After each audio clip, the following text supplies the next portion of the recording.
موجود بالصيدليات ومتاح وضمن كنترول معين.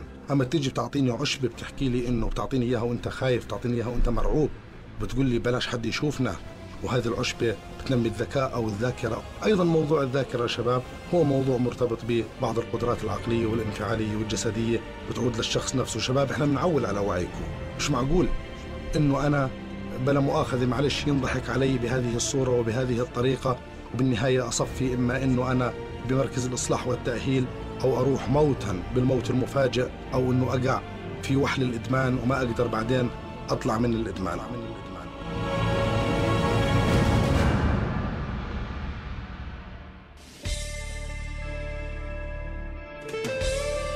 أخي السائق، استخدام الفرامل بشكل مفاجئ والالتفاف الحاد بواسطة المقود سبب لوقوع المركبات في حالة التسبيع، فتجنب ذلك.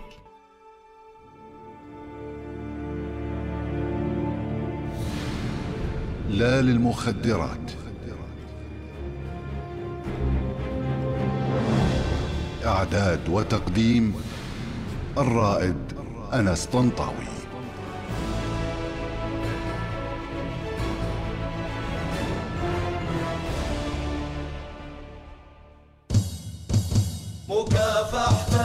بسم الله الرحمن الرحيم. أعزائي المستمعين الكرام، أسعد الله أوقاتكم بكل خير، وأهلا ومرحبا بكم مجددا.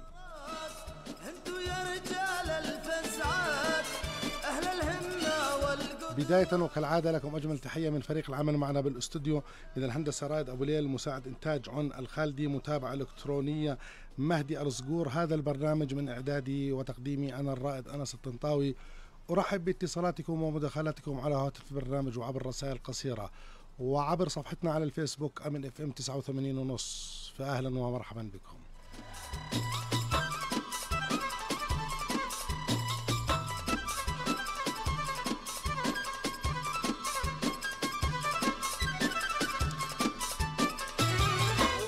ونرحب بكم مجددا أعزائي المستمعين والمشاهدين عبر الصفحة.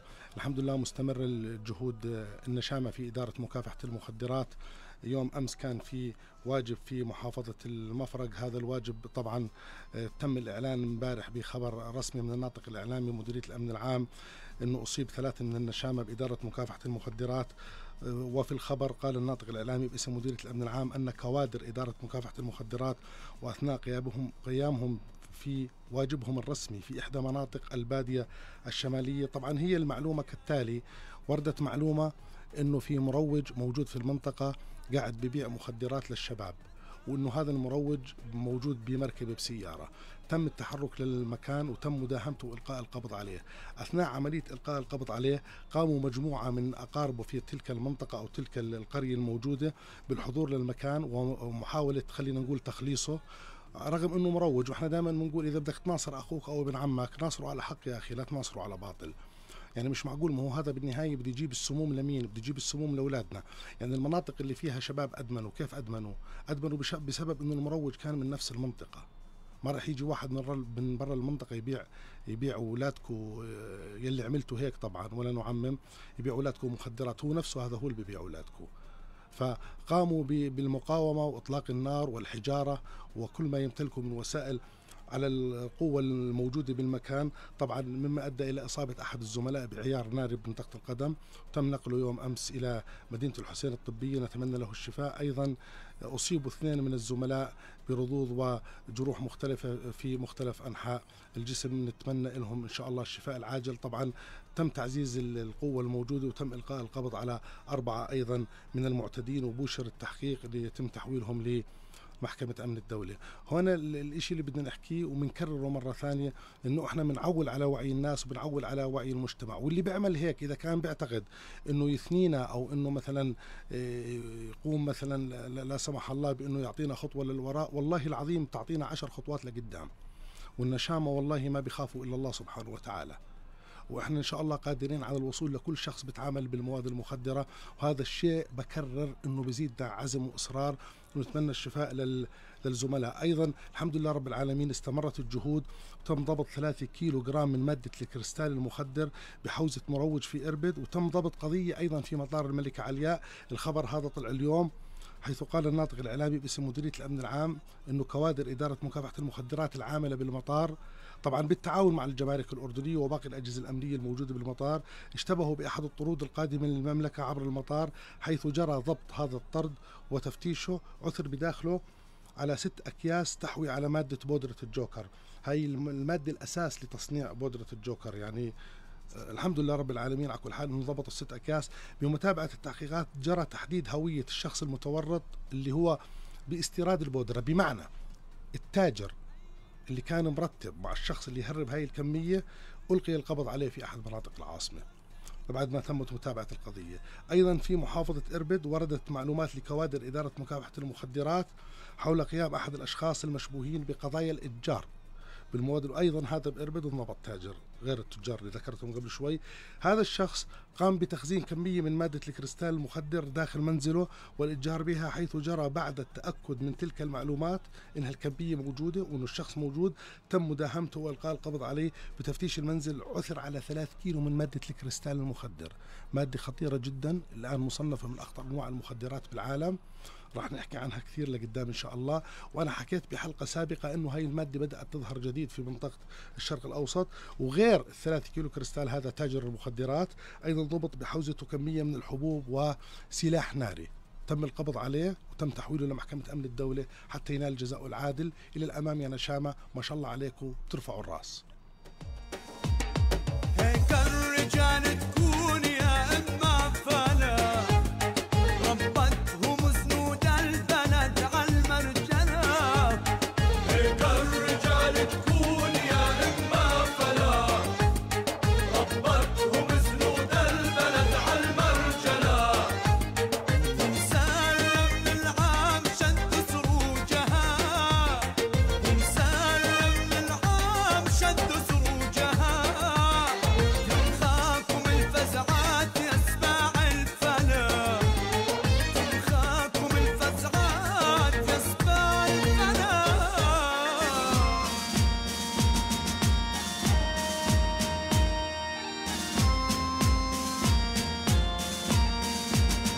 ونرحب بكم مجددا أعزائي المستمعين في برنامجكم الأسبوعي لا للمخدرات. اليوم رح نحكي عنوان حطته الدكتورة رحمة طبعا، الحب الأسري يحمي العائلة من المخدرات. كنت بقول لها قبل ما ندخل على الاستوديو دكتورة الناس راح يقولون شو المفهوم العام للحب أولا، وشو علاقة الحب الأسري في موضوع المخدرات والإدمان. قبل الدكتورة ما تقول لنا شو العلاقة وشو الموضوع، اسمحوا لي باسمكم جميعا أنا أرحب بضيفة حلقتنا لهذا اليوم دكتورة رحمة أبو محفوظ. طبعا هي مختصة في التنمية البشرية ومحاضرة دولية ومختصة في رفع الوعي. دكتورة رحمة أهلا ومرحبا بك عبر أثير إذاعة أهلا فيك. بالبداية بحب أشكركم طبعا أعطيتوني هالفرصة لهذا اللقاء. واجبنا دكتورة. بقول ألف مبارك إنه نقبض على 1 تاجر أحسن ما نقبض على 10 صغار. صحيح كلامك مظبوط. هذا تاجر بوزع. يعني هذا تاجر فكتير مهم إنه هي هون عندنا 3 تجار في القضية هاي. نعم. في القضايا نمسك روس كبيرة أحسن بكتير صحيح. ما إنه نمسك ومستمرين إن شاء الله دكتورة صغار. وراح يتم التضييق عليهم كل من يتعامل بالمخدرات دكتورة سواء تجارة أو تعاطي أو حيازة بكل أشكالها إن شاء الله غير نتمكن نوصل له. والله ألف مبارك، يعني نشاط كتير رائع. يعني أبدا واجبنا. أنا بتابعكم باستمرار ونشاطكم كتير رائع. واجبنا. دكتورة موضوع حلقتنا الحب الأسري يحمي العائلة من المخدرات. خلينا نتحدث عن المفهوم العام للحب وشو علاقة هذا الموضوع بالانحراف والتعاطي. اتفق أو كل العلماء الدينيين والمفكرين احتاروا في تعريف كلمة هالحب لأنه هي عبارة عن حرفين لكن مفعولها وأثرها كتير عالي في المجتمع.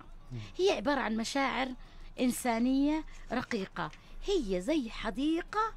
يعني إذا كان البيت بدون حديقة هو غير جميل. صحيح. فأيضا البيت بدون حب هذا بيكون كحديقة بدون أزهار بدون ماء. صحيح. فأنا مع الحب. الحب هبة من الرحمن أودعها في قلوب هبة من الرحمن. نعم. أودعها في قلوب البشر حتى تعم السعادة، حتى ينتشر الصفاء، حتى ينتشر الأمان. الحب هو إعجاب، هو انجذاب، هو اهتمام، هو أمان، هو الطمأنينة، هو رعاية، هو رحمة، هو استقرار، هو سكينة. فأنت لما بتأمن كل هذا بالأسرة الصغيرة ثم بالأسرة الهاشمية، فأنت قديش اشتغلت على المجتمع، على المفهوم العام كله كمنظومة. نعم. علماء النفس قالوا أهم حاجة عند الإنسان إنه يشعر إنه محبوب. ووضحوا لنا المفهوم بطريقة بسيطة زي هالخزانة. نفرض هاي الكاسة عبارة عن خزانة عندي، أنا عم بلي فيها حب بجميع الأنواع التعبير عن الحب. اتعبت هاي الخزانة حب، صح. لما تعبت هاي الخزانة التأثير الجانبي لهذا الحب استقرار، محبة، سلام، لأنه هاي الخزانة أصبحت ماذا؟ أصبحت مليانة. نفرض هاي الخزانة اللي هي فاضية سيمتلئ بالحزن، سيمتلئ بالألم، سيمتلئ بالإحباط، بالغضب، بالقسوة، مما يؤدي على تأثير السلوك، فيصبح الشخص مدمن أو فاقد الشهية، وقد يعاني من أنواع الإدمان المختلفة وخاصة الإدمان على المخدرات. إذا العلاقة وطيدة من خلال نعم. حديثك، إنه أنا إذا ما كنت ممتلئ بالحب والحنان والرعاية والاهتمام، وبالتالي تحققت السكينة والطمأنينة وتحول الأمر بداخلي زي المصطلحات اللي استخدمتيها حضرتك، الحزن والألم والإحباط والإحباط، إذا ممكن إنه أنا أقع بهاي البراثن. نعم، لأني أنا إذا ما وجدت، أعطيني ربط أكثر دكتور، إذا حتى ما الناس وجدت، يشتغلوا على أولادهم اللي بيسمعونا. أنا إذا ما وجدت الحب الأسري، أنا إذا ما وجدت والدتي ووالدي بيحبوني وبيعبروا عن مشاعري، رح أبحث عن هذا الحب خارج المنزل. قد أجده مع فتاة، قد أجده مع شاب وله مخاطره، لكن إذا أنا وصلت كنت سادة مناسبة لمجموعة من الشباب اللي بالمنطقة تبعتي اللي بتعاطوا المخدرات، وبلشوا يعبروا لي بمشاعرهم أنهم هم بيحبوني، يعطوني حب مزيف، وبلشوا يعبوا بهاي الخزانة. حب مزيف، حب غش وراء أهداف أخرى، خاصة إن إذا كنت معي فلوس وبقدر أشتري هاي المخدرات. راح أعطيك مثال. بيوم من الأيام إجاني شاب على المكتب، هلا أمه بتشتغل في مكان محترم ووالده بيشتغل في مكان محترم. بحكي لي دكتورة، هو بروح بقعد على مكتبه وبقعد يحضر وبقعد يشتغل، وهي بتروح على غرفتها.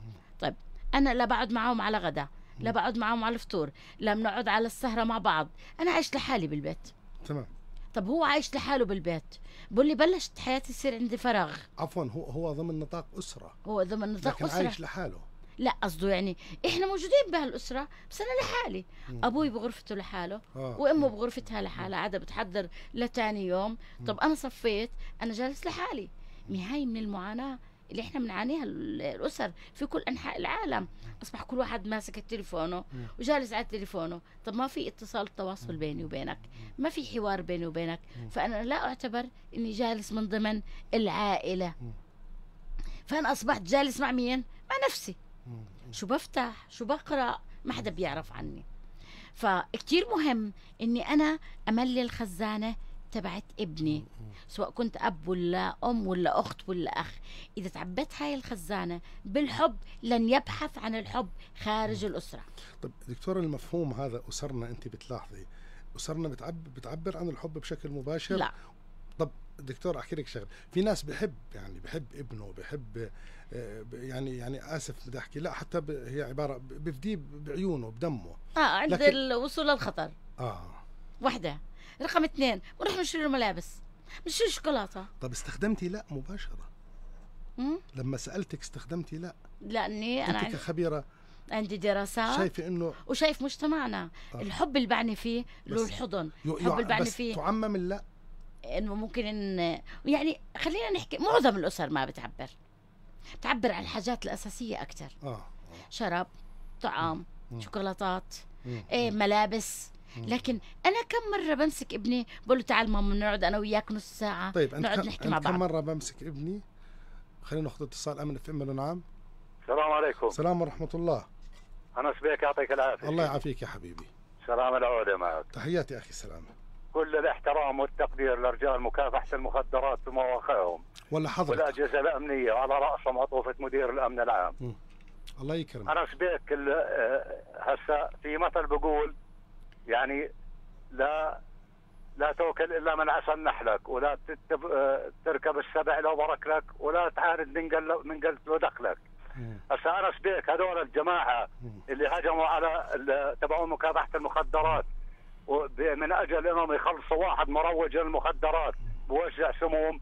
يا أخي دائما بدك تصف مع قرايبك، بدك تصف مع حبايبك، صف معاهم على الحق، ما تصف معاهم على الباطل. صحيح. نسأل الله الكريم رب العرش العظيم انه يخلصنا من هذول العالم ومن هاي اللي قاعدين بسموا باولادنا وقاعدين بروجوا للمخدرات.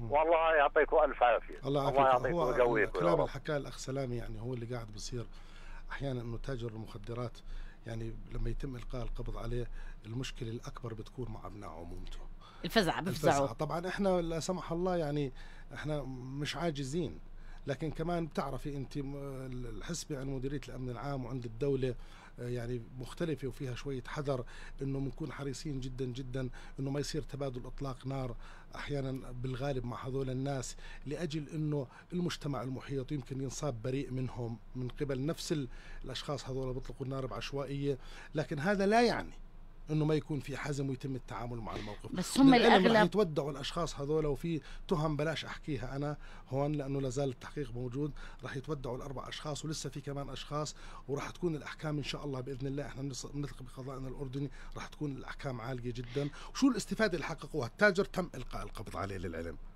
التاجر تم القاء القبض عليه المروج، بس هم الأغلب والكميه ضبطت، بس هم الاغلب ما بيكونوا عارفين انه هو يعني هم فزعوا له بدافعوا عنه ومش عارفين انه بيتعامل مع المخدرات، لانه هو اللي ما يتعامل. هم شايفين انها دوله وشرطه اللي جايه يفترض انه ترووا وبعد بالزبط. عمليه القاء القبض يروحوا يستفسروا عنه بالضبط. لانه الان تاجر المخدرات مش حيروح مع الناس المحترمين والناس المثقفين يعرض بضاعته. صحيح. هو راح يبدأ يعرض بضاعته للناس ضعيفين النفوس. حتى لو مش مخدرات، ايش ما كان الجرم. نعم. الان وجت السلطات او الشرطه الشرطه القت القبض على اخوي او ابن عمي، لازم انا اكون عارف انه هذول مخولين ومعهم امر مدعي عام وحتى بالتفتيش، وانه في وراء هذا الموضوع جريمه سواء نعم. كانت جنحه او جنايه او مخالفه، بغض النظر انه في جريمه وراء هذا الموضوع هو ارتكبها او متهم فيها، وانه في قضاء عادل وانه راح ينعرض على القضاء، وفيما بعد بتم الاستفسار عن موضوعه. نعم. ليش يتم التعامل مع القوه الموجوده بعنف بهذه الطريقه، رغم قلت لك انه احنا قادرين نتعامل واكثر.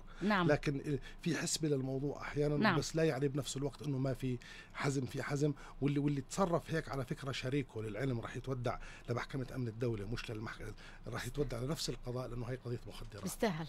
نعم. في اتصال رائد. طيب اذا دكتوره سالتي سؤال قبل انه انا قديش بسال ابني شو الطريقه اللي بتحب اني انا اعبر فيها عن حبي إلك؟ والله دقيقة دكتورة، والله هاي قوية. أنا أسأل ابني أقول له نعم. عن أي عمر بتحكي؟ من عمر 3 سنوات 4 سنوات لازم أراقب ابني. أقول له شو الطريقة اللي أنا أول شيء بدي أعلمه كيف يعبر عن حبه لي. لا أنا بدي هاي اللي قلتيها طيب. قبل شوي مهمة جدا، أسأله أنا وأخيره شو الطريقة اللي بتحب أنا أحبك فيها. طبعا. طب هذا مش دلال وحماية زائدة ممكن طيب. يؤدي كمان مشكلات. أنا ما بعملها بطريقة مفتوحة. تفضل. أنا ما بعملها بطريقة مفتوحة. نعم. هلا بأطفال بعمر 3 سنين 4 سنين مرات مثلا ممكن يكون عندي ابن بحب الموز. هو بيعتبر لما أنا بجيب له موزة إنه شو ماله؟ إنه هذا عم بحبه. هو بيعتبره حب. هو بيعتبر لما أنا باخده معي مشوار هو عبارة عن ماذا؟ عبارة عن حب. هو بيعتبر لما أحطه بحضني وأحضنه وأبوسه هو عبارة عن حب. أنا ببلش أراقب ابني وهو صغير، برح أعرف شو الطريقة اللي هو بيعتبرها حب. طبعا إحنا دائما بندرب الأمهات والأباء إنه ما تعتبر إنه دائما بالفلوس بدك تعبر عن مشاعرك لابنك. انتبه، بدك تعبر عن مشاعرك أكتر بالحب، بالمشاعر، باللمس، بالكلمات اللطيفة. ترى بنعبر بالفلوس، كلامك مزبوط كتير، مبالغ بطريقة مبالغة. إحنا ما بدنا نعبر عن الفلوس، لأن الفلوس الزيادة عن اللزوم رح تعمل لنا مشاكل. فأنا بدي أعبر عن ابني الصغير، بدي أخده وأحضنه لما يكبر يصير عمره 14 15 سنة، ما بدي أستحي إني أنا ببوسه أو بحضنه. في كتير ستات تحكي لك عيب صار أطول مني. طب ليش عيب وصار أطول مني؟ احضن ابنك. الدراسات عم تحكي إنه إحنا عم نحتاج معدل عالي من الحضن، من الضمة. تقول الدراسات نحتاج ل4 ضمات مملوءة للحب للبقاء. 8 لصيانة كيان الأسرة، يعني صيانة كيان الأسرة من المشكلات، من المخدرات، من العنف، من القتل. أنا عم بحمي أسرتي. و12 ضمة للنمو، أنا بحتاج يومي 12 ضمة للنمو يومي، يعني 24 ضمة. أنت بتحكي عن 24 ضمة للأبناء وللزوجة وللزوج. بس أنا قبل شوي حكيت لك إنه هاي ممكن تكون حماية زائدة وتؤدي لمشكلات أخرى وينحرف. دسك سؤال. شو تعليقك؟ دسك سؤال. تفضلي. هسا بتحضن أولادها وعم بتبوس أولادها، الكاسة شو بده يصير فيها؟ بدها تتعبى حب، بدها تتعبى. رح أدور على الحب برا؟ لا مش رح أدور على الحب برا. يعني بلشت أحل المشكلة. طيب الكاسة مليانة وعم بعطي فلوس فلوس فلوس فلوس، أصبح شخص مادي. صحيح. خلينا ناخذ اتصال بعد إذنك دكتورة. عم في أمله. نعم. ألو تفضل يا عزيزي. طيب راح الاتصال. طيب أيضا الفيسبوك تأخرنا عليكم. مساء الخير لمحمد أبو خليل أيضا، وخالد المحسيري أيضا، وأحمد الجالودي، وحمزة الزعبي أيضا، أحمد أبو خليل، كل احترام لك صديق دائم للبرنامج، والأخ أيضا حسام أنت المنور، كل الشكر لك يا عزيزي، وأيضا الأخ زيد الخلايلي، وأحمد البتيري، والحمد لله على السلامة يا أحمد. أيضا في معنا بشار الجالودي، تحية لك يا بشار، ولا سامر أبو رصاع. والله هنا في كثير مشاركات دكتورة، والكل يعني بشيد بكلامك، عندهم تعطش للحب. في ما شاء الله تعطش عنك يا دكتورة، يعني الإيجابية يعني شيء رائع الصحيح. طيب أيضا وفاء عميرة على الفيسبوك أيضا، والأخ سامر حكينا اسمك أبو رصاع، والأخ بشار. طيب شو كنا نحكي دكتورة عن موضوع إني أنا بدي أبلش أكتشف ابني شو اللغة اللي بحب إني أعبر عنها. ضروري جدا إني أبلش أدرب ابني، بحكي له بحبك، مش إذا إجا حكي يما أنا بحبك، ليش شو في يما، شو مالك يما سخنة، ولا إذا جت أمي بتحكي لي حضنتني وراحت بستني، هاي مش أمي. أو زوج مثلا روح على البيت لقي مرته عم تستقبل بابتسامة وعم تاخده بالأحضان هذا مش بيتي. طب ليش نعطي انطباع عن حالنا؟ طب ما هو إذا الولد تفاجأ إنه أنا بقول له يابا أنا بحبك، لأنه أنا مش باني قبل الأشياء، بدي أبني من البداية. طيب ناخذ اتصال. أمن في أمله. نعم. ألو تحياتي. مرحبا أستاذنا. كل الاحترام. والله بس حبيت أسلم على الدكتورة وأسلم عليك، زمان ما حكيت معكم. كل الاحترام. نتعرف عليك. موسى. حياك الله أخي موسى. هاي الدكتورة رحمة بتسمعك أيضا. والله بعد الخوف ما في أستاذنا. طيب خليني أسألك سؤال. كم مرة بتحضن أولادك باليوم أو بالأسبوع أو بالشهر أو بالسنة؟ والله بعدنا عزابي. طيب كم مرة بتحضن والدتك إذا موجودة؟ والله دايما. طب متى آخر مرة حكيت لها يما أنا بحبك؟ والله امبارح شمتنا حتى. الله يخلي لك إياها يا رب. شكرا. والله بعدنا نخاف وأبهاتنا يضربونا وكل واحد يدير باله على أمه وأبوه. شكرا لك أخي الكريم على هذا الاتصال. إذا إحنا لازم في اتصال. طيب أمن في منه. نعم. السلام عليكم. السلام ورحمة الله. أنا سبيك. الله يسعد قلبك سيدي. الله يسعدك يا عزيزي. الدكتورة اللي تعطينا شيء يعني مقيم. صحيح. ويسعد نصهان وراعد. يعني أنت لما تقول الحب، لما الواحد يعني كلمة حب والله شيء كثير، فهمت علي؟ خاصة لما يطلع الأب يقول لابنه يحضنه، يشعروا إنه يقص. ماشي. لما الولد لما يلاقي جفافة من أهله وين يروح يرتمي على الحضن برا. الو. بسمع فيك يا عزيزي. أنا محمد أبو خليل. أنا تحياتي يا محمد. أنا يعني بتشوف نعم يعني أنت يا محمد أنا بسمع فيك، حكيت الشيء ونقيضه. تفضل. فهمت علي. احنا مهنتنا شفرية تكاسي. أنا الله يحفظكم جميعا. بتشوف كيف بيطلعوا معاه بعنفوا أولادهم، أنت كذا وأنت كذا. يعني لو حكيت له كلمة حلوة فهمت علي ابنك تكتبه لجنبك، لما أنت تصير تعنف فيه بده يطلع برا. فهمت علي؟ أنا بقول لك عن الأهل، لما يعني واحد لما بده يصير زي هيك أول ما يطلع على الشارع زي ما تفضلت الدكتورة. نعم بده يبحث عن الحب برا. رحم الله والديك. شكرا أخي محمد. كلام الدكتورة والله إنه كلام رائع، وإن شاء الله المستمعين كلهم يستفيدوا منها. طيب الله فيك. كل الشكر. في اتصال. طيب دكتورة في موضوع بيطالبوا الناس، بيقولوا شو في كلمات شهيرة للحب داخل الأسرة داخل البيت. طبعا هم الناس يعني المجتمع الأردني واعي ومثقف، ما راح يدبوها مرة واحدة. نعم، لكن بدهم حبة يعلم. بالضبط، لكن بدهم يستخدموا هاي الكلمات بحيث ما يطلع الشاب خلينا نقول يبحث عن هاي الكلمات مع شخص يمكن يروح يعرض عليه بالنهاية حبة كبتاجون بعد ما يحترمه. طيب. وعلى فكرة هذا بعد ما يحترمه كثير مهمة هاي الكلمة، احترام. راح يحترمه بالبداية المروج للشاب، بعدين نطل له حبة الكبتاجون. نعم. تفضل يا دكتور. هلا احنا بنحكي بالجانب الصحي انه كل تفاحة يوميا بتجنبك انك تروح على الطبيب. صحيح. وانا بحكي اعطي جرعة حب يوميا. صحيح. بجنبك تروح على مستشار العلاقات الزوجية او على الطبيب النفساني. صحيح. حتى اعالج اولادي. فبدي اعطي جرعة حب يوميا. كلنا بنحكي مرات حبيبي او روحي، بس ما بنحكيها من جوا، بدنا نحكيها من جوا. من جوا حبيبي روحي، ماما ما انا بحبك، ماما حبيبي تعال نقعد انا وياك مع بعض مدة نص ساعة، تعال احكي لي شو بضايقك، من ايش انت متضايق، شو انت محتاج. كتير مهم نعمل حوار بين اولادنا. نحكي عن أولادنا نقاط القوة تبعتهم، ونحكي قدام إخواننا وقدام أهلنا عنهم. للأسف إحنا كتير بعض الأحيان نحكي عن أشياء سلبية عن أولادنا. لما أنا أحكي عنه الأشياء الإيجابية أنا بغذي الأنا تبعته. صحيح. أنا بغذي الأنا تبعته. ممكن أبعت له مسج على الواتساب، ماما صباح الخير، أنا بحبك وأنت حبيبي وأنت روحي. ممكن أنا أكون صديق عنده على الفيسبوك عشان أشوف هو شو بنزل على الفيسبوك، ما أشعره أني أنا براقبه، لا بس بشوفه شو بنزل. صحيح. مين أصحابه، مين أقرانه. الآن استخدمت أنا كل الوسائل اللي أظل قريب منه بدون ما أذيه ولا بده يروح عند أصحابه. تعال أنت وأصحابك عندي بالبيت، تعال أنت وأصحابك عندي بالبيت، أنا بدخل لهم الضيافة، أنا بعمل لهم الغداء، أنا بعمل لهم العشاء، لأني أنا ما بعرف وين هم بروحوا، ما بعرف مين أصحابه. يعني هذه أشياء ممكن نعملها لأبنائنا بحيث ليش ما نعملها؟ موضوع المخدرات وغيره، موضوع الإدمان. هو رح يروح للشخص اللي بيشتغل على الأنا تبعته، وهدول عبارة عن عصابات ومتدربين. بدنا ننتبه. رح يحكوا له إحنا بنحبك، يسمعوه، طب شو عندك مشاكل، رح وجدوا إنه حاجة الإنسان إنه يكون محبوب وحدا يسمعه هي حاجة عالية، فهو رح يدور على حدا يسمعه. طب أمه مشغولة بالطبيخ وبتنظيف البيت، متطلبات. صحيح. والوالد مسؤول بالحياة، بده يجيب مصروف البيت. صحيح. والأكل والشرب. صحيح. طب مين بده يسمعني؟ صفى صديقي. خاصة الناس اللي بيكونوا الشباب الحسيين. بتعرف شو يعني الشباب حسيين؟ هدول عواطف ومشاعر.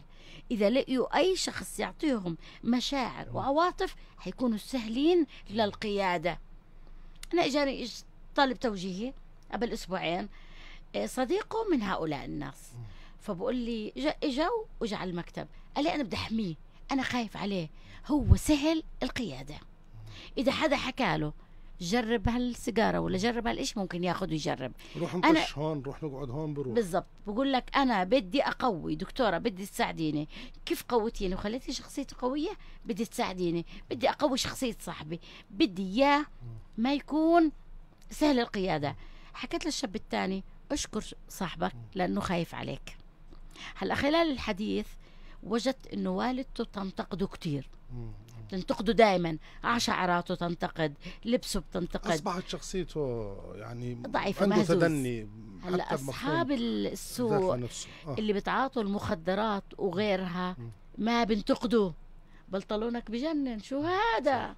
قميصك بجنن، شو هالقصة الشعر وهي كوكو ومومو، وانت زقرت وزلمه وانت قد حالك، انت زقرت وانت زلمه واحنا لو ما معك مصاري تعال على حسابنا. والله بتعرفي دكتوره انهم هيك بيحكوا. ما بعرف، ما انا قاعدة مع ناس منهم والله كتير. تفضلي كملي. تعال. طب انا ناس بسمعوني كلام حلو، وناس بودوني على اماكن حلوه، وبطعموني وبشربوني وبدفعوا عني، بدي اروح معهم مره ثانيه ولا ما بدي اروح؟ بدي اروح. ناس بعثوا لي مسجات وحب وغزل وعم بيشتغلوا علي وبعرفوني ممكن يكون على بنات، بدي اروح معهم ولا ما بدي اروح؟ لاني بالاصل الخزانه تبعتي اللي هي منبعها الاسره شو مالها؟ فاضية. هي ضعيف، هي فاضيه. اجى المروج عباها، اجى المروج شو ماله؟ عباها. فبدي انتبه. دعوه لكل شخص بمجتمعنا الحبيب، احضنوا اولادكم، حبوا اولادكم، عبروا عن حبكم لاولادكم، عبروا، ما تستحوا. ما في شيء اسمه كرامه لازم اعبر لزوجي كمان، ما كيف ننساش كرامة؟ الازواج. كيف كرامة؟ يا في أحياناً ناس ما بنتنازل. لا، انا اذا ما حكى لي بحبك انا ما بحكي له بحبك. انا جبت له مرتين ثلاثه هدايا، عمره ما رد علي هديه، عمره ما تذكر زواجنا، الله يجعل ما حدا جاب له هديه. طيب ما دكتورة، في كرامه الفيسبوك بين الزوج تأخرت وزوجته. عليهم اليوم شوي. دكتورة تغريد شبيلات بتشكرك وبتقول لك موضوع كثير مهم وطرح رائع وبالتوفيق. الله يسعدك دكتوره. طيب أيضا أسامة أبو حماد، كل احترام لحضرتك أيضا ولدعاء المشاقبة. طيب نرجع للأسماء. محمد سليمان أيضا تحياتي لك أيضا، ولا الشرقي الجمعاني مساء الخير لك، ولا محمود أبو سليم المراعبي أيضا، وأبو حسين سليم المرعي. والله في كثير، الدنيا غريبة، كل احترام أيضا. أحمد مساء الخير، وأنت كل الموجودين عندك بالصالون أخي الكريم. طيب أبو خميس، هذا بدل إنه عندهم وعي وبيهتموا بهيك برامج. لا الناس متابعة الصحيح. نعم الحمد لله. حتى أنا يعني من كثر الأسماء نهاية كل حلقة بحكي، والمشاركين إنه سامحونا اللي ما قدرنا نحكي اسمائهم. بالضبط. ومصالحة الخلايلة طرح راقي ورائع، وكلامك صحيح 100%، ومنضم صوتنا لصوتك. يعني طرحك بده ضيف وبده حلقة. طيب دكتورة، احنا نحقق الأمان جوا البيت. ترى نعم. هذا أحكي لك شغلة، هذا منشيت وعنوان لمواضيع كثيرة. نعم. وأحيانا بكون مفردة أو جملة في جوا موضوع زي إنشاء نقراه ونضل ماشيين. لا بنقراه ونضل ماشيين، بنحكي تحقيق الأمان لأبنائنا من ضمن موضوع يطرح.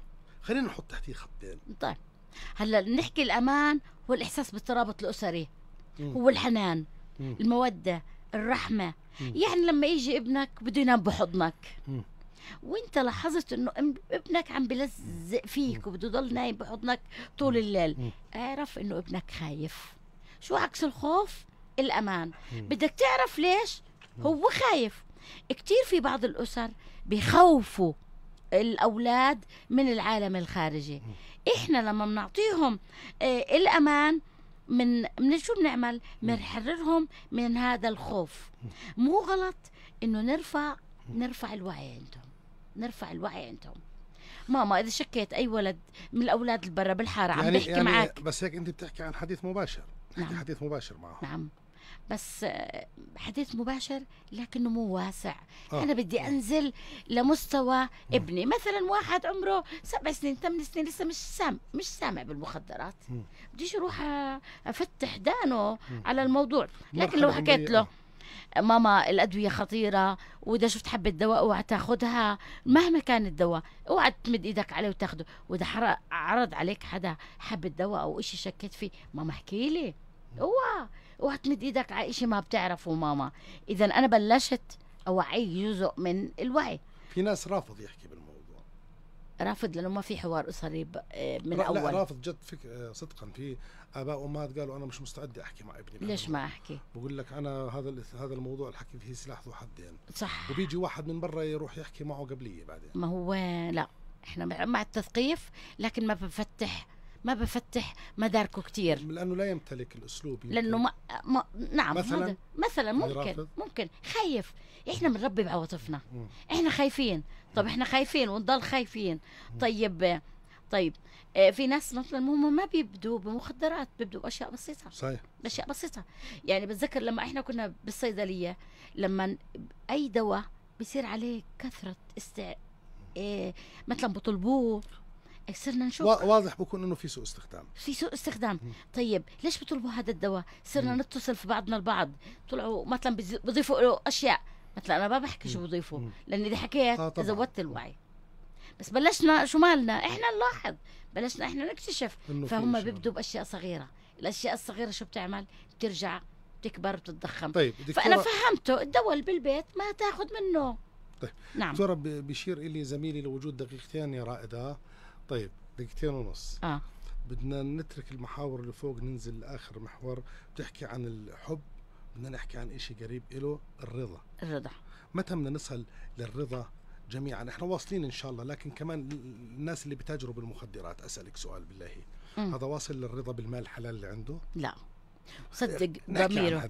صدق ضميره كل يوم بيعذبه. معقول؟ ليش لا؟ لو ضميره بيعذبه بيبيع أولادنا يعني. شوف، في كتير مهم قاعدة إنه إحنا إذا وصلنا لمرحلة من المراحل اللي بنرسله كثير عنا إيمان إنه رح يرجع لنا. أنا عم برسل شر بضر بالعالم بمعتقداتنا الدينية وبمعتقداتنا شو بدنا نحكي الثقافية. هذا كلياتنا رح يرجع لنا. جداتنا كانوا دائما يحكوا لنا ازرع بتحصد، صح؟ هو برسل شر، رح يرجع شو ماله له؟ هذا الشر. لكن هذا المال طاغي عقله، ما عم بشوف إلا شو ماله؟ إلا المال. هلأ وجدوا خلال الدراسات إنه الأشخاص الأكثر رضا هم اللي بيعيشوا في جو من العطاء والتلقي، وخاصة الحب والتسامح. فأنت بتحكي عن مستوى وعي عالي اسمه الحب والتسامح. إحنا معظم المجتمعات عايشة بمستوى الخوف. مستوى الخوف ما في حب، ما في تسامح. الرضا، أعطيني الرضا. الرضا ما هو يصل له بحيث لازم لا يقع بالمال الحرام حتى ما يصل. كل شخص بيسمعني بدي أبدأ من وإحنا أطفال. في حبة شوكولاتة عندي ولاد 2، بكسب حبة الشوكولاتة بقسمها بين 2. عندنا صحن فول بدنا نفطر، بس يا ماما أنا نفطر فول. يا ماما هذا نعمة من رب العالمين. بلشت بأشياء صغيرة، أبدأ بالرضا وأضل أحكي لابني الله يرضى عليك. كل ما بيعمل إشي يعني الله يرضى عليك. موضوع التمييز بين الأبناء راح يخلق طفل آخر ما عنده رضا، والطفل ممكن طبعاً ما عنده قناعة على أنه أخر. نعم، التمييز، المقارنة، الانتقاد، قلة الحب، قلة الكلمات اللطيفة، قلة الحضن، كل هاي أشياء بدها تؤدي إلى مشاكل نفسية داخل الأسرة، ثم تخرج لخارج الأسرة. ببلش عنا العنف، ببلش عنا القتل، ببلش عنا المخدرات. كله مترابط مع بعضه البعض. خط الدفاع الأول الأسرة. متفقين؟ نعم متفقين. كل الشكر لك دكتورة. وكثير في ناس عم ببعث بالرسائل بحكي إنه دكتورة نبهتني لأشياء كثيرة، يعني بأكدوا لك، بقول لك رح نبدأ فيها. يا ريت وابعتوا لي عن النتائج. طيب أشكرك كل الشكر دكتورة رحمة أبو محفوظ، مختصة في التنمية البشرية ورفع الوعي ومدربة دولية. شكرا لك دكتورة.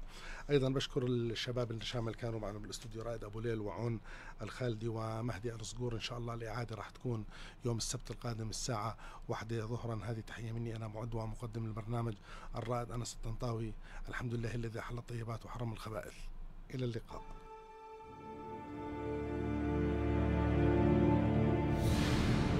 لا للمخدرات. إعداد وتقديم الرائد أنس طنطاوي.